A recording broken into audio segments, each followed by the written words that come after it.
Let me tell you about this book I just read called My Friends by Fredrik Backman. You've probably heard of it. He's a pretty popular author, and his books are very well loved, including this one. This is his most recent one. I think it was published in May. We'll be discussing it at our book club in August. It's a story about an artist, a painter, who created a picture of the sea and the dock and 3 friends on the dock that you can barely notice. But there's a girl in our story in the present day who loves this painting, and she, due to crazy circumstances, she ends up becoming friends with one of the guys that is depicted in the painting, and with the artist too for a minute. She ends up going with this guy to go back to the hometown of the artist, because the artist dies early on in the book. So the other guy is taking his ashes back to the hometown and ends up connecting with this girl. This is the present day. And while they're on the train ride, he tells the story about the picture and the friends and the connections that they all had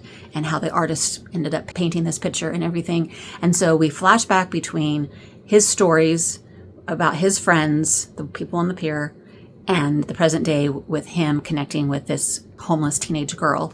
And then what happens when they arrive in the hometown where the artist lived.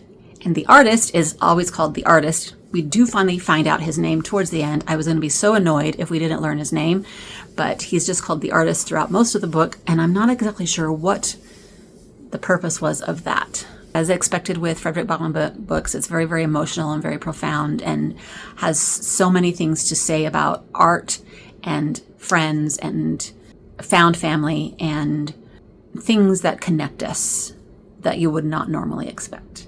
It was really good. I'm giving it 4.5 stars on Storygraph, where I can use the halves.